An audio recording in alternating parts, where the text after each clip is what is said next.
asalaamaaleykum wa rahmatullah man maa ngi tudd professeur Serigne Moussa Badiane nekk coordonnateur pôle santé ci projet université bu Touba li ñu dajale woon fii tey nag réunion de coordination la ginnaaw bi nga xamee ne liggéey nañ ci projet bi jamono yi yëpp dañ doon daje tey ngir xool état d'avancement liggéey boobu ak it gën a xool impact yi nga xam ne moom la formation yi ñu war a tëral di am ci Touba ak ci réew mi dans le court le moyen et le long terme maanaam xool ko ci teew maanaam bu ñu tàmbalee ban impact lay am ci diir bu gàtt ak bu ñu doxalee ba ci kanam ban impact lay am ak ëllëg maanaam ban impact lay am ci Touba ak ci réew mi ndax université boo ko déggee barabu jàng la barabu gëstu la waaye it barabu faju la ci wàllum santé waaw ndax pôle bu ñu nee pôle santé day am wàll woo xam ne wàllu faju la donc ñi nga xam ne dañ leen di tàggat ci domaine yooyu day nekk ñoo xam ne dañuy jàng di gëstu xam-xam mais en même temps day nekk ñoo xam ne dañuy pratiquer te pratique boobu ñuy def ak jumtukaay yooyu nga xam ne moom la ñuy jëfandikoo ci dëkk bi day am njëriñ ak jeexital ci wàllum santé ci dëkk bi ndax ci tàmbali bi rek dina permettre ñu mën di def ay analyse ci laboratoire yi dina permettre ñu mën di faj lu demee ni que jàngoro yi jëm ci wàllu bëñ ci biir université bi ak yu demee noonu maanaam dañuy jàng en même temps di exercer te loolu loo xam ne la lu am jeexital la ci askan wi maanaam bu ñu waxee département santé day ëmb lépp loo xam ne spécialité la ci wàllum wér-gu-yaram waaw waaye nag duñ tàmbalee doo lépp dañuy tàmbali ci lenn di avancer ndànk-ndànk ci loolu maa ngi ànd fii tey ci ndaje mi ak professeur Cheikh Mbacké Lo nga xam ne réew mi yëpp ràññe nañ ko ci wàllu dentaire diriger agence nationale également de recherche scientifique fii ci réew mi ànd ak le docteur Thiam Makhoury Dia moom nga xam ne aussi wàllu sciences infirmières maanaam ñëpp ràññee nañ ko ci ñooñu dinaa leen sax jox kàddu bu ko defee ñu gën leen a mën a leeral ci seen spécialité yooyu lan lañ ci mën a xaar ci université bi. perspective yi mooy tàmbali liggéey bi perspective bi mooy tàmbali formation yi waaw donc ci loolu lañ nekk waaye nag dañoo bëgg lu nekk bala ñu cee dem rek ñu xam lu leer fu loo xam ne ñu am lu leer ci fi ñuy teg suñu tànk waaw ndax dañoo bëgg daal def liggéey boo xam ne bu mucc ayib ci wàllu université bi. Je voudrais d'abord remercier le khalife général pour la vision, en tout cas pour nous permettre d'avoir une formation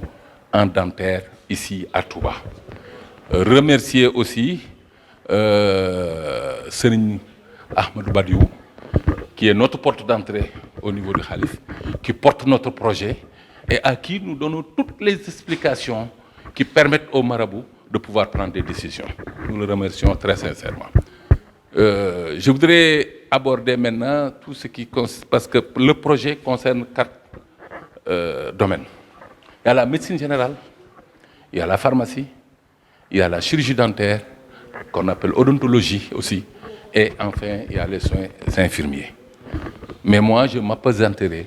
sur les soins dentaires parce que je suis professeur en chirurgie dentaire, je suis professeur de santé publique, mais dont la profession c'est la chirurgie dentaire et je suis au niveau de la faculté de médecine à l'Institut d'odontostomatologie. Par rapport à la vision du marabout donc, je voudrais dire que cette vision dépasse. Parce que si vous prenez le Sénégal, vous avez 8 universités. Et toutes les universités, à part Dakar, il n'y a pas une section odontologie. Tout simplement, ils le veulent. Mais parce que les conditions ne sont pas réunies pour mettre en place une section odontologie. Si aujourd'hui le marabout pense dans sa vision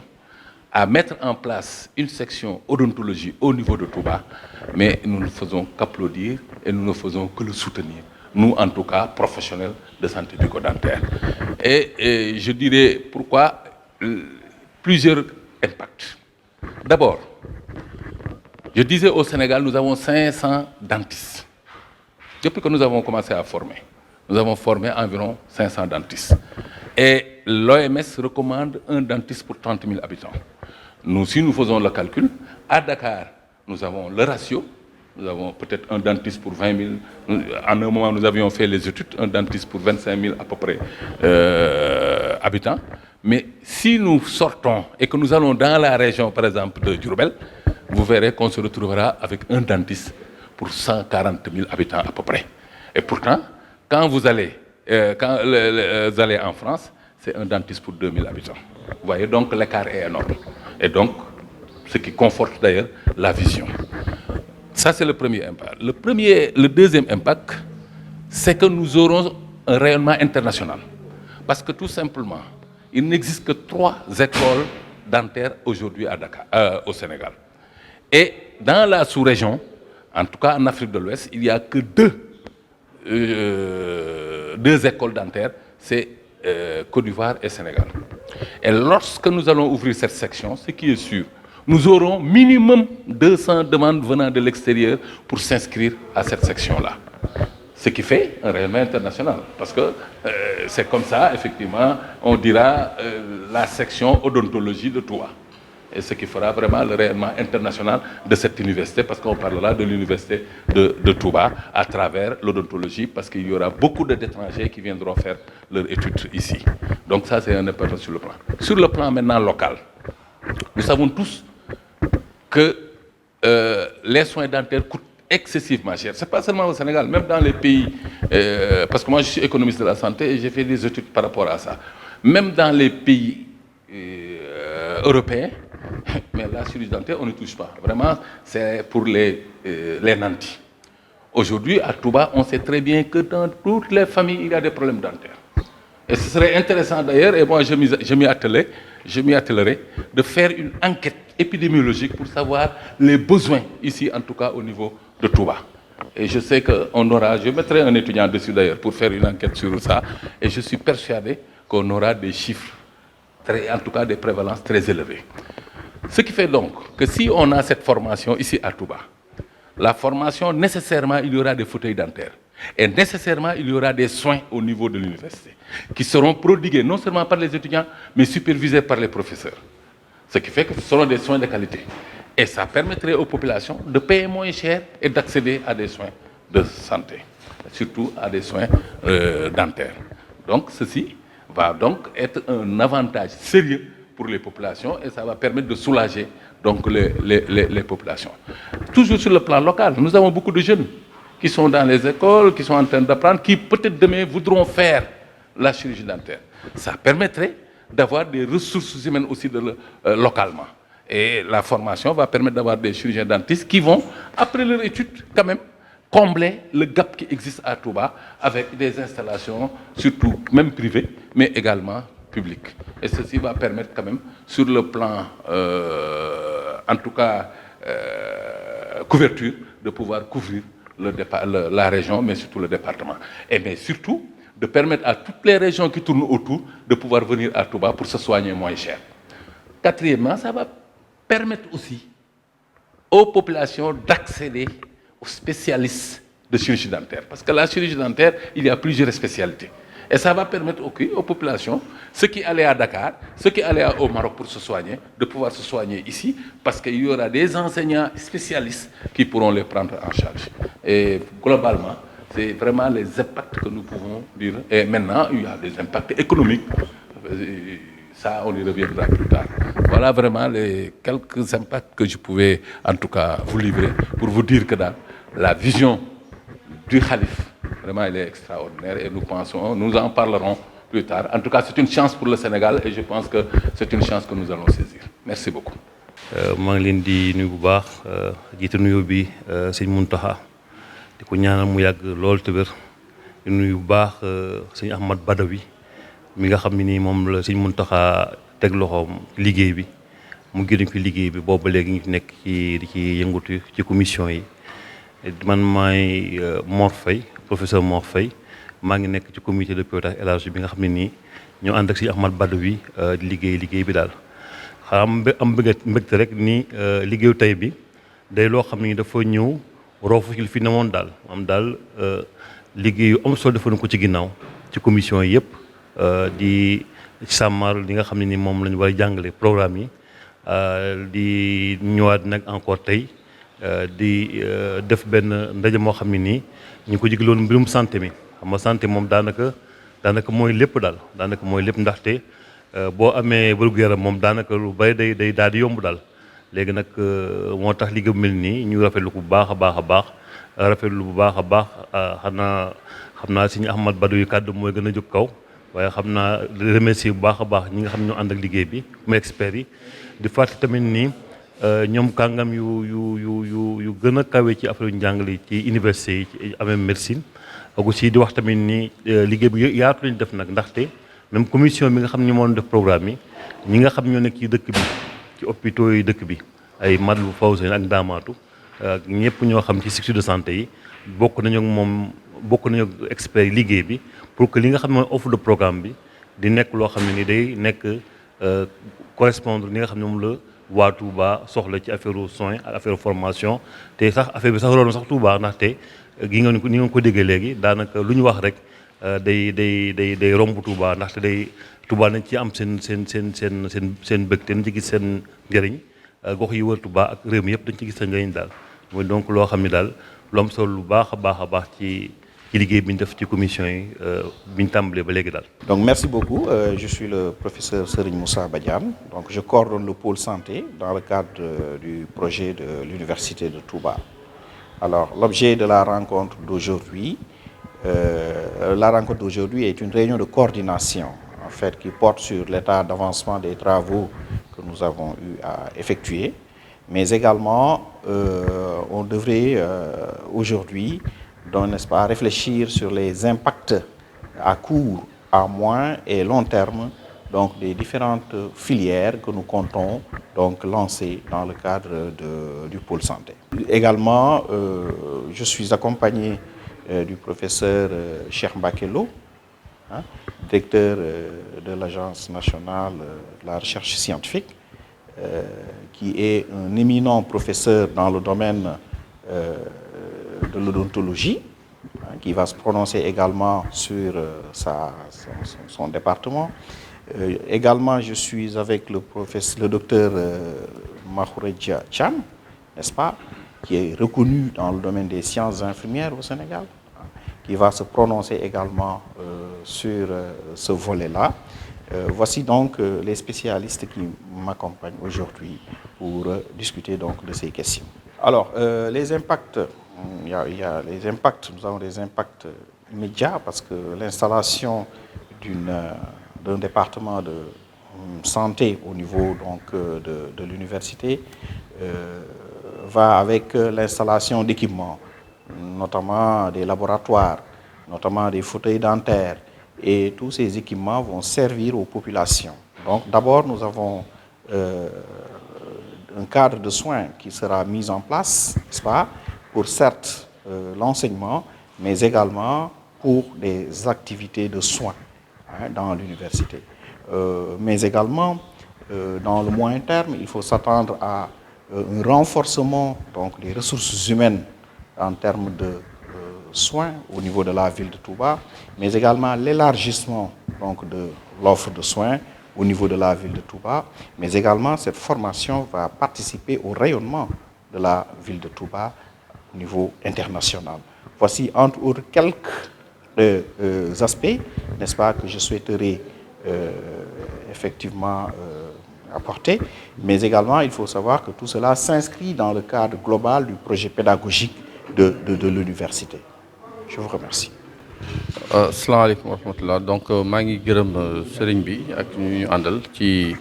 liggéey bu ñuy def nii te ñu boole ñu ci réflexion bi. En fait ñun ci fànnu peut-être accompagner spécialistes yi ci xalaat ci mbirum administration bi nan la ñuy gérer yan structure la ñuy teg en place loolu mooy à peu près man suma wàll ci liggéey bi c'est juste dama ci jaamuwaale yàlla di ci aussi di liggéey ci sëñ bi moo tax ñun ñu jàppale leen donc mais liggéey bi lépp ñii la experts yi ci gannaaw ñun c'est juste xalaat dimbali leen ci xalaat bi parce que aussi institut bu taxawee il faut mu am administration bu taxawee il faut mu am statut mais ñu ngi ciy xalaat ñu ngi ciy liggéey pour le moment ñun loolu la ñu amoon li ci wax te vraiment di gërëm lépp di gërëm sëñ bi aussi fi ñëwee ba léegi mu ngi je pense mu ngi baliser yoon bi te apparemment affaire baa ngi dem ba te yàlla na ko yàlla yombalal te ñu egg ci ak jàmm ko jërëjëf. Donc juste pour vous dire que donc nous remercions donc le marabout pour sa vision comme l'a dit nous remercions aussi son représentant pour son éclairage et l'accompagnement et nous sommes juste là pour accompagner les experts dans la réflexion pour l'encadrement administratif dans la mise en place de l'école des soins et des métiers de la santé. Et cette école-là, ils l'ont dit, est d'une importance capitale et il faudrait aussi peut-être l'accompagner en y adjoignant une administration aussi proche possible pour leur permettre d'être aussi le plus efficient possible. Voilà, c'était vraiment ce que je voulais dire. Et nous remercions vraiment le marabout et son représentant pour l'opportunité qui nous est offerte pour travailler pour la ville de Touba, pour le pays et pour le monde entier. Merci beaucoup. maa ngi tudd professeur Cheikh Mouhamadou Mbacké Lo directeur général de l'Agence nationale de la recherche scientifique appliquée enseignant à la faculté de médecine de Dakar di ngeen ma may d'abord ñu gërëm sëriñ bi bim ñu boolee ci liggéey bu rëy bi ndaxte vision bu ëpp vision bi nga xam ne sëriñ Mountakha am na ko wax dëgg yàlla ku ci bokk rek te yàlla daf la ci boole. di gërëm bu baax aussi sëñ Ahmed Badiou bi nga xam ne ñun mooy suñu porte entrée ci tey liggéey bi lépp li nga xam ne ñu ngi koy def moom lañ koy jébbal moom lañ ciy waxtaanal te moom moo koy yeggale sëriñ bi ba nga xam ne sëriñ bi dana comprendre fa ñu jëm. li ma bëgg a wax li suñu coordonnateur wax mooy li nga xam ne lépp mi ngi jëm ci dentaire ndaxte institut loolu ñu nga xam ne lañ ko war a def ci biir université bi dafa am ñetti volet dafa am volet médecine générale dafa am volet pharmacie dafa am volet ñeent d'ailleurs odontologie après mu am sciences infirmières ñun suñu xam-xam li mu gën a naaj mooy ci li nga xam ne mooy odontologie si moom loolu laa bëgg a wax xam nga Sénégal tey booy xool Sénégal li muy rëy li ñuy dem ba 16 millions d'habitants 500 chirurgiens dentistes donc la ñu formé ko moo am Sénégal loolu moo tax boo xoolee ci biir réew mi même Touba bi ngeen nekk bu ngeen xoolee bu ngeen amee ñeent fukki médecin li ngeen am ci dentiste bariwul loolu moo wër Sénégal te dañu ne Afrique pays Afrique yi OMS demoon na ba ne boo demee ci pays européens yi dañuy wax benn dentiste pour ñaari junni nit mais ñun dañu demoon ba nga xam ne dañu ne nañu am rek nañu fexe ba am benn dentiste pour 30 000 habitants mais loolu boo ko xoolee Sénégal si 500 dentistes yi ñu am 300 et quelques yëpp maanaam 300 et quelques yëpp ay privé bi la ñu nekk maanaam kon ñu si bari ña nga Dakar am na ay privé yu nekk ci région yi mais bariwul nga xool ñi ngi nekk ci public bi kon bariwuñ loolu moo tax vision bi nga xam ne sëriñ bi am na ko pour dugal loolu fi biir fii Touba dafay am solo ndaxte xam naa ne boo defoon ratio bi xool Touba ñaata dentiste moo fi nekk ak population bi fi nekk dinañ yéem mooy wane ne problème bëñ déjà problème la yoo xam ne dafa bari nit koo gis rek am na ko soit daf koy wax wala waxu ko ba pare problème bëñ dafa bari ay répercussions ndax nit ki am problème bëñ dafay am problème bëñ ki nga xam ne dafa am problème cardiaque boo demee seet ki nga xam ne moo lay faj danaan la demal xooli sa bëñ yi parce que problème bëñ dafa am des relations ak problème cardiaque problème bëñ dafa am relation ak problème li ñuy wax diabète fi mu ne nii su fekkee ne da nga am diabète tant que yaa ngi am infection sa gémmiñ diabète bi mën na bañ a équilibré loolu moo tax diabétologue yi toujours bu ñu xoolee dañuy travailler ensemble ak dentiste yi ñetteel bi ñëpp xam nañ ne bëñ lu am solo la ci nit ndaxte lépp lu ñu munti def muy lekk ak lépp ci gémmiñ lay commencé te bu fekkee ne ci gémmiñ bi la nga xam ne war nga ko def ba nga xam ne giir bi dana ko mën a kii bu fekkee ne amoo bëñ la li gémmiñ gi waroon def biir bee koy def te bu ko biir bi defee loolu mooy indi cancer yu bari yi ñuy gis ak yenn maladie yi ñuy gis kon loolu mooy wane importance ak vision bi nga xam ne sëriñ bi xam na am na ko ba xalaat pour que ñu former ñu mel noonu catégorie boobu muy les dentistes te ma xam ne formation dentiste tey boo xoolee Sénégal ñetti école la fi nekk ñaar yi privé la benn bi mooy université Dakar même université yi nga xam ne tas nañ ko ci réew mi ba léegi amaguñu doole pour mën a def dentaire ñoom ñëpp bëgg nañ ko waaye amaguñu doole bi pour mën a def formation dentaire ci université bi kon nag sëriñ bi su ko xalaatee ba mun ko def moom loolu dafa di loo xam ne day tax ñun ñii ñu mun ci sóobu bu baax pour tem ci parce que nag bu amee école dentaire fii benn dafay am rayonnement international ndax li wóor ba wóor boo ne woon tey da ngay ubbi école dentaire li wóor ba wóor moom danañ am au moins 200 wala 300 yoo xam ne bitim réew pour war ne dañu bëgg a ñëw jàng si te bu boobaa dañuy obligé def sélection parce que ñun li tax ñu jóg aussi mooy Sénégal waaye dana tax ñu am rayonnement international parce que danañ am ñoo xam ne dañuy jóge bitim réew ñëw jàng si fi boobu mooy benn donc rayonnement bi ñaareel bi mooy feebaru bëñ ni mu baree ci dëkk bi man xam naa ci dara parce que daanaa fi ñëw di fi def ay consultation gratuite loolu nga xam ne nag bari na ci réew dëkk bi feebaru bëñ yooyu comme bari na ci dëkk bi bu fekkee ne am nañ école bi di ci former parce que école bi dafay am ay matériels yoo xam ne dafay jël malade yi di leen faj loolu dafay permettre population bi mën a nag di ñëw di faju si te loolu tamit lu am solo la parce que dina permettre population bi danañ mën faju mais à moindre coût parce que xam nañ ne ñëpp xam nañ ne tey booy faju bëñ dafa cher ci faju bi kon dana permettre suñu population yi nga xam ne ñu ngi Touba ca école ba ca université ba ñuy former danañ mën a ñëw former wu wante tamit ñaareel bi dana permettre waa Touba yi nga xam ne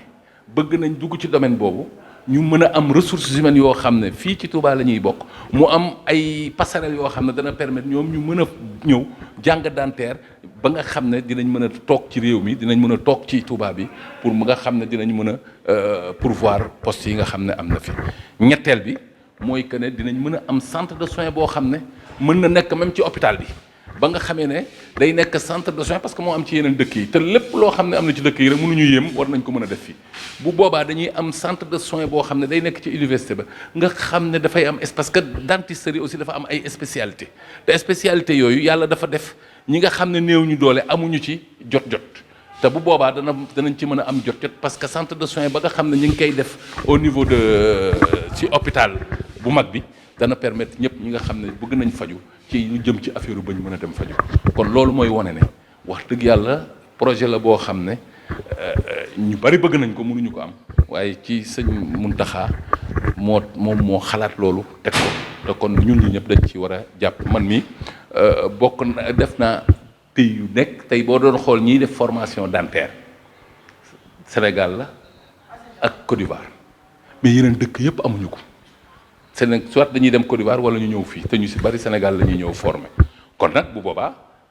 Touba day bokk ci ñi ñuy cité ne école dentaire ba nekk Touba léegi Sénégal bokk na ci yi nga xamee ne dañuy former ay chirurgiens dentistes loolu laa ci bëggoon a tënk pour wane daal importance bi nga xamee ne le projet bi am na ko di nga permettre population yi bénéficier wu dana permettre ñi nga xam ne ñi ngi fii daan dem Maroc ak di dem ay Dakar pour di faju ci affaire u bëñ danañu am spécialité yëpp fii ci Touba mën a faju fii ci Touba ak ay professeurs yoo xam ne ñoom ñooy jàngale loolu dina permettre ñu am ay soins de qualité maanaam soins yoo xam ne bu ñu demoon France tamit moom la ñuy am te danañ ko am fii te dana li mu leen di coûter du bari donc loolu mooy li nga xam ne bëggoon naa ko wax ci li nga xam ne moom mooy jëm ci affaire u bëñ. asalaamaaleykum wa rahmatullahi wa barakatuhu ñoo ngi leen di nuyu di gërëm ñi nga xam ne ñi ñoo ñu boole ci waxtaan bi ci invitation bi ñoo ngi ci kontaan trop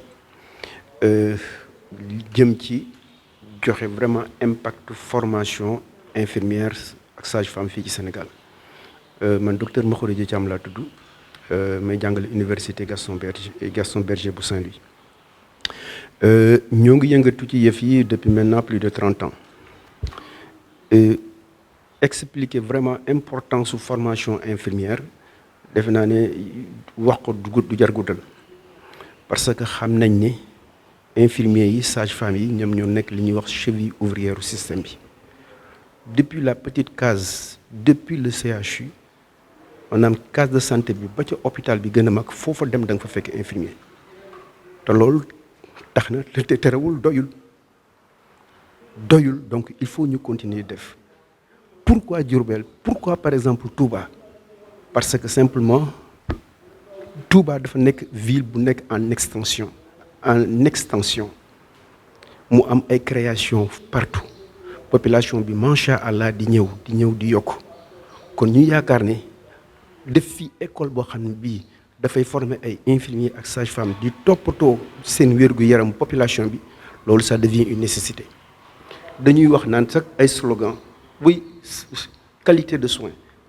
soins mënul am sans une bonne formation ñu yaakaar ne formation bu baax ci université lay mën a génn moom la ñuy défendre tout le temps une bonne formation pour des infirmiers et des sages-femmes ça passe par l'université yàlla defal nañu nag ñu am ay njiit am ay sëriñ yoo xam ne yi bañuñ ci dara pour loolu taxaw looloo tax fi mu nekk nii ñun ñu engagé wu que ne vraiment bëgg nañu lépp loo xam ne fi mu nekk nii sans waaye ñoo ngi koy jàngale fii ci Touba mu nekk loo xam ne lii dafay nekk mooy nekk flamme bi maanaam nit ñi dañu war a di jëlee fii léegi di ñëw vraiment di dem fii daal moom moo war a nekk ëpp bi encore Touba soreetul Touba en extension léegi moyens yi ñu demandé yépp macha allah mën nañ ñu taxawal parce que xam nañ ne bu fekkee ne par exemple sëriñ bi taxaw na ci ak taalibe yi ak vraiment compétence yi si nekk li ñu war a mën a am Touba fii yàlla mën na def ne mënuñu ko sax am yeneen ci université yi ñu nekk looloo taxoon daal pour gàttal ñu wax ne vraiment c'est une nécessité pour que ñu ubbi école bi fii à Touba pour que vraiment population yi mën ci bénéficier wu ñuy dem di faju ji. bismillahi rahmaani rahim alhamdulilahi rabbil alamin wasalaatu wasalaamu ala ashraf al anbiyaai wal mursalin sayidina wa mawlana muhammadin wa ala alihi wa ashaabihi wa xayra xadimi ajmain asalaamaaleykum wa rahmatullahi wa barakaatu. ñu ngi yëkkati sunu kàddu di ko tàmbalee ci ab ziar ak nuyoo ba gën a sell ba gën a tedd jëme ko ci Cheikh Mouhamadinil Muntaqa di ñaan sunu borom bàyyi ko fi te may ko wér ba li mu yéenee liggéeyal sëriñ bi lépp ci toolu lislaam mën koo liggéey te nu ànd ko ak moom di nuyu bokki taalibe yëpp di leen ziare di sant nag tey ci mbooloo mi nga xam ne ñoo daje fii ñëwoon mu doon liggéey boo xam ne daa sofu rek ci liggéeyam bu tedd bu màgg bi nga xam ne bi mu ko yëkkatee ba tey ñëpp dañoo jóg ànd ko ak moom mu doon liggéey bu yaatu nag boo xam ne ni ñu koy waxee waxtu wu ne dañ ko séddale ci ay pàcc maanaam ay commission yu bari lool yoo xam ne bari nañu ñu ne ci biir liggéey bi sax te xamuñu nu mu toll waaye benn bu ci nekk rek dañuy jàpp ne mooy bi ëpp solo tey nag ñu daje woon fi ak ñi nga xam ne ñoo yor wàllu wér-gu-yaram ci mu jàmma ci Ahmadul Xadim bi nga xam ne ni ñu koy waxee waxtu wu ne ab université lañ koy tuddee ngir barkeelu làmmiñu Cheikh Abdoulaye Ahad mi nga xam ne moo ko sosoon te Cheikh Mouhamadul Muntaxa ñëw di ko yëgale waaye système wala modèle éducatif wala manhaj tarbawi la boo xam ne dafa ëmb mboolem xeeti xam-xam yi nga xam ne doomu aadama da ko soxla ci ak dundam ni ñu ko Cheikhul Xadim radiyallahu anhu jàngale woon te ba mu ñu digal ñu jàng wax ne nañ jàng tàmbalee sunum jàng ci xam-xamu tawxiid buñ noppee ñu teg ca xam-xamu fiq bu noppee ñu teg ca xam-xamu ihsaan te mooy a tasawuf waaye buñ noppee nag bépp xam-xam bu am njëriñ ñu jàng ko wa kullu ilmin bi manafia yafi bépp xam-xam boo xam ne dana jëriñ doomu aadama ci dundug àddunaam ngir mu mën a dund gu sell gu teey gu méngoog ne ko sunu borom bëgg ci moom waajalee ko itam mën koo dund mën a texee ëllëg waaye nag ku ne xam na ne wàllu daara yi alxuraan moo ci jiitu alxuraan mboolem xam-xam yi am njariñ yépp ñu ngi ci biir waaye daara yi majalis mooy xam-xamu diine bi ma waxoon mooy xam-xamu fiq ak lépp lu ci aju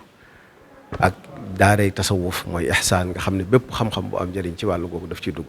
waaye nag ay métier jàngi métier yi nag ay département wala ay pôle yoo xam ne métier lañ fay jàngale métier yooyu nag mépp métier moo am njariñ ci dundu doomu aadama dañ ko fay jànge waaye rawatina nag njàngu médecine ndax ku ne xam na ne faju ak wér-gu-yaram moom dafa bokk ci li mënta ñàkk ci nit bu wérut du mën a jaamu yàlla nit bu wérut du mën a liggéey nit bu wérut du tal boppam du tal boromam loolu moo tax boo doon ci wàllu gu am njëriñ goo xam ne dañ ko bàyyi xel lool te jox ko yitte sunu borom nag ni mu tànnale sëriñ bi nga xam ne lenn lu ne la ca gën la ko tànnal lenn lu ne la ca gën la ko waajal lenn lu nekk la ca gën la ko may dafa feeñaat ci jotaay bi tey ndax biñ tàmbalee liggéey bi ba tey pôle bu ci ne wala commission bu ci ne wala filière bu ci ne ay sommité lañ ko dénk ñoom ñoo yor liggéey ba kon tey ñii biñ présenté woo rek feeñ na ci ñi nga xam ne ñoo mooy loolu waat feeñaat na ci bu baax a baax ñu dénk leen nag wàll gi muy waajal wàllu wér-gu-yaram professeur Moussa Badiane di ko coordonné waaye docteur Cheikh Ahmadou Mbacké Lo teewe ko docteur Makhourédia Thiam teewe ko Serigne Souley Diallo moom itam nga xam ne ci wàllu gestion bi ndax ku ne xam na ne boo waajalee ay boromi xam-xam waajal ay programme defal li nga war a def lépp itam dafa aja nag ñu teg ko ci doxin wu aw su yoon woo xam ne dafay dëppoog xam-xam dëppoog loi ak règlement yi nga xam ne mooy dox ci àdduna bi yëpp rawatina yi dox fii ci biir Sénégal ndax sëriñ bi dafa ne nañ yoonal lépp lu ne na dëppoog yoon moo tax ba ci filière yi ñuy jàngale yëpp itam UFR yi bu ci nekk norme standard la ñuy jàngale waaye dañoo dëppoog norme CAMES dëppoog itam règlement yi nga xam ne moo régir université yi nekk biir Sénégal yëpp wàll gi ñu tëral tey nag moom doon ci yi nga xam ne dañ ko jàppoon a doxe ci ñaareelu jéego ba maanaam ci deuxième phase bi waaye ñaari at yi ak mbas mi fi xew tax na ñu xam ne lii moom daanaka mën nañu wax ne moo war a jiitu ndax wér-gu-yaram ku ne xam ne sooxe na ci àdduna bi sooxe na ci Sénégal waaye rawatina Touba gi te dañoo soxla nag faj moo xam ne fajum qualité lay doon qualité ba gën a baax ba ñu am fu nekk ci àdduna bi waaye nag mu wayaf ba tolloog kàttanu nit ñi ndax xam nañ ni itam faj ci àdduna bi yëpp dafa laaj koom-koom mu bari kon ñi néew doole waree su leen cee génne ñoom sax ñoo ko gën a yeyoo ndax ñoo ñaare tawat yi sax booy seet ci ñoom lay ëppee wala bu leen dalee duñ mën a faju loolu moo tax lii moom doon boo xam ne sëriñ bi dafa joxe ndigal bu ñu tàmbalee daari alxuraan ji ak majalis bi ak kulliya dirasatil islamiyya wal lugha al arabiyya mooy UFR étude islamique ak langue arabe bu ñu ko tàmbalee daal di ci teg bii nga xam ne moom day tàmbali di jàngale di tàggat ndaw ñi waaye nag di fajaale nit ñi ci anam ga gën a jàppandi nga xam ne ku bëgg a jàng mën a jàng waaye ku tawatit foo mën a jóge ci biir dëkk bi ak ci région bi ak ci biir Sénégal boo ñëwee fekk fi ay boroomi xam-xam ñoo xam ne ñooy sommité ci wàllu médecine ñu mën laa saytu sa wér-gu-yaram mën laa may ay garab mën laa dimbale ci jàppale la ci liggéey bi loolu moo tax ba ñu daje woon fi tey di leen sant nag di leen gërëm ci turu sëriñ bi Cheikh Mouhamadul Mountakha nga xam ne liggéey bi moo koy toppal boppam tey ci fajar rek wax nañ ko fi liggéey bi toll yëgal ko ne daje bi dina am nga xam ne kon moom liggéey bi moo koy toppal boppam lu ci xew mu di ko xam di joxe ay ndigalam di joxañ ay joxañ ñu di ci jaar kon ñu ngi leen di sant ci turam di leen ñaanal sunu borom gën ñoo gàttandu gën ñoo tawfiixal ba li nga xam ne yéene nañ ko liggéeyal sëriñ bi yëpp ñu mën ko def ci barkeb Cheikhul Khadim asalaamaaleykum wa rahmatullahi wa barakatu